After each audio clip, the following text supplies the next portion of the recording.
Vamos aqui então dar sequência. Na aula passada nós começamos a trabalhar um pouquinho aí com as ferramentas de texto, né? Vamos aprofundar um pouquinho mais aqui dentro dessa nossa aula e vamos inserir algumas novas fontes para a gente começar. Então, dentro da pasta de arquivos no curso, eu deixei uma pasta chamada fontes com diversos packs aí de fonte para vocês. Vou pressionar Ctrl A para poder selecionar todas as fontes, Ctrl C para copiar. Venho aqui dentro do painel de controle, dentro da pasta fontes, aonde estão todos os fontes aí, né, de recursos para a letra, todas as propriedades de fontes para os textos aí estão aqui dentro desta pasta. Vou abrir ela. Qualquer programa, por exemplo, ele busca justamente os formatos das letras que contém aqui dentro desta pasta de fontes. Então, vou colar ali, porque caso eu utilize uma fonte ou outra que você não tem aí, é preciso então que você passe ela aqui para dentro da pasta fontes. Então, já estou mandando tudo junto. Se você gostar das fontes em que eu utilizar, vocês já terão elas aí disponíveis para poder trabalhar. Ctrl V aqui dentro dessa área, ele vai colar, está um pouquinho lento porque o software aqui estava iniciando. Enquanto ele cola lá, eu vou pedir um novo. Deixa eu verificar aqui, ó. Existe já alguma, por exemplo, ele pede para substituir. Então, às vezes eu já tenho uma dessas fontes instalada, ele vai pedir para fazer a substituição. É só clicar em substituir. Beleza. Acrescentei aqui então mais 65 fontes, né, ao meu projeto. Vou colocar aqui, por exemplo, texto animado, que é o que nós vamos criar nesta aula. Nós aprenderemos, na verdade, a começar a aplicar alguns efeitos de sombra, traçado, né, brilho, entre outros. Então, vou explicar para vocês essas propriedades diretamente aqui sobre o texto. Depois fica um pouco mais fácil, já entendendo como funcionam, da gente aplicar então aí sobre imagens. Então, primeiro aqui eu vou passar o conceito, né, dos efeitos para vocês em cima do texto. Vou deixar aqui o tamanho de 1200 por 720. Estou utilizando pixels. Cuidado, não deixe isso em centímetros, senão vai ficar gigantesco e muito pesado o seu projeto. Então, eu troquei aqui para a unidade de pixels. Resolução 300, modo de cor RGB, tendo em vista que eu vou trabalhar então com um projeto para monitor e não para impressão. Se fosse impressão, seria semi. Vou deixar o plano de fundo branco e vou clicar em OK. Perfeito. Voltei então aqui a minha área de trabalho definida e criada para que eu possa então começar a trabalhar. Vou pegar a ferramenta texto e aqui acima eu já tenho as primeiras propriedades, né, de texto para poder configurar.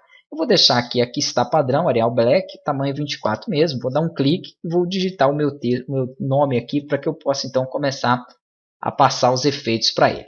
Após digitar, eu sempre falei que eu gosto de pegar a ferramenta mover, posicionar ele aqui na área de trabalho para que aí então eu comece a fazer as modificações.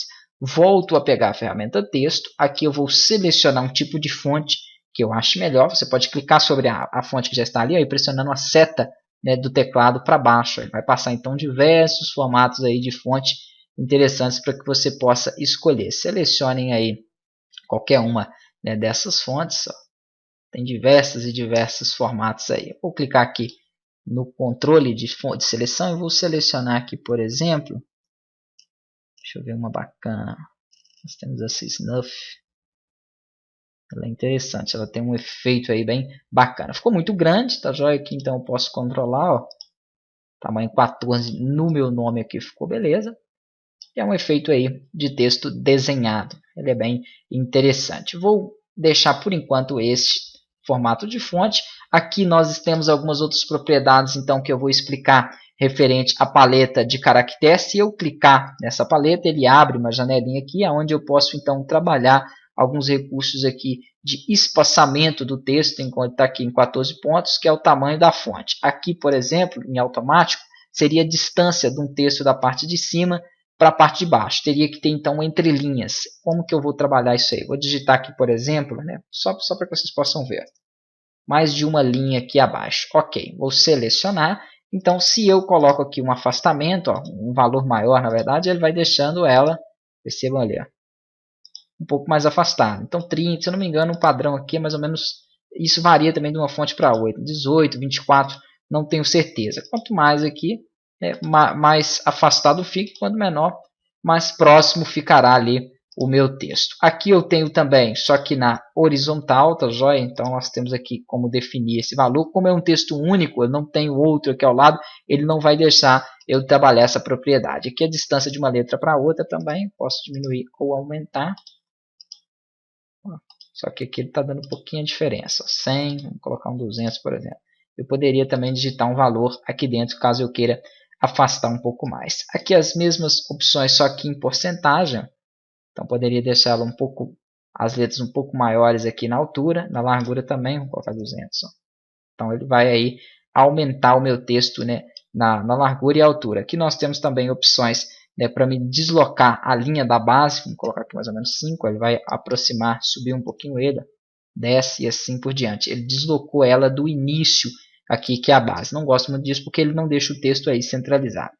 Cor, temos aqui como também trabalhar todas as letras em maiúsculas, todas as letras em minúsculas, somente a primeira letra em maiúsculas, as outras em minúsculas.